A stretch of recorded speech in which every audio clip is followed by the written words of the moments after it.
Before I begin, I should tell you something I've never managed to explain out loud. People think the night that changed me began with flashing police lights. It didn't. It began with my grandmother whispering my name just after midnight. She was never dramatic. If anything, she avoided asking for help even when she needed it. When my phone rang and I saw her name, I answered expecting bad news about her health. Instead, I heard breathing, then her voice. "Please don't go home tonight." I laughed quietly, more from confusion than disbelief. What happened? I can't explain. "Grandma, go somewhere else, please trust me." Or something unfamiliar in her voice, not panic exactly, but the kind of fear someone carries after they've already accepted they might not be believed. I kept asking questions. Was someone at my apartment? Was she sick? Did someone call her? Every answer was the same. "I just need you not to go home." Looking back, I realized I wasn't deciding whether to believe her. I was deciding whether I needed an explanation before I could act. Those aren't always the same thing. I had just left a friend's apartment across town. Home was 20 minutes away.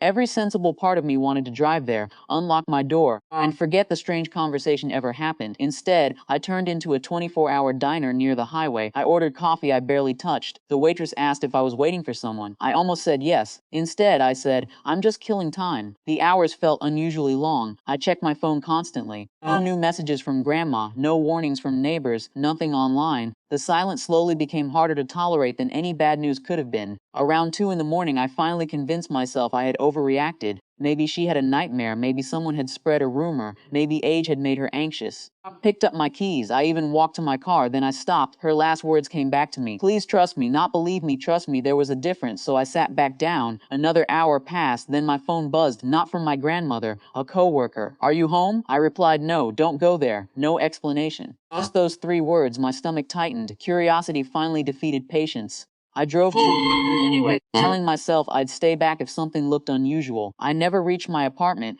Several blocks away, traffic had stopped blue and red lights reflected across parked cars and house windows. Police cruisers blocked every entrance to the street. Officers were redirecting drivers before anyone could get closer. One raised a hand as I rolled my window down. "You can't enter this area. I live here. Not tonight." His voice wasn't rude, it was final. For the first time all night, someone else had taken control of the situation.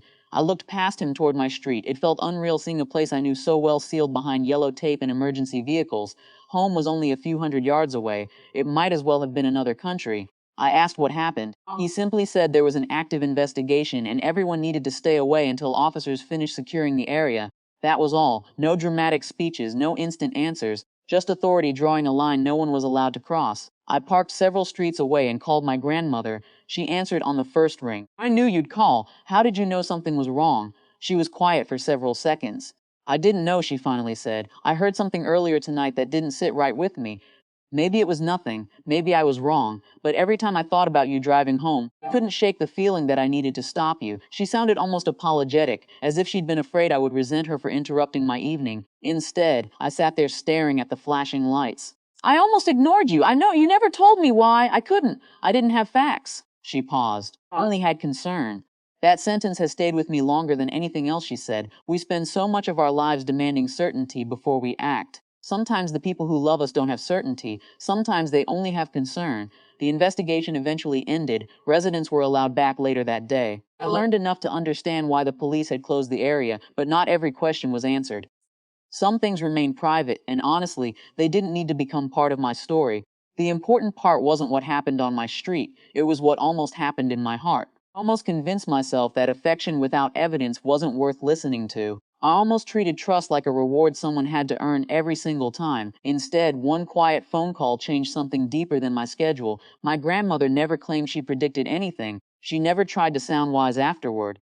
She simply called because she couldn't ignore the feeling that I shouldn't be there. Years have passed since that night. The police cars are gone. The tape disappeared before sunrise. My neighborhood looks ordinary again. But every now and then when my phone rings unexpectedly after midnight, I answer a little faster. Not because I expect disaster, because I finally understand that sometimes love arrives with explanations, and sometimes it arrives with only 4 words.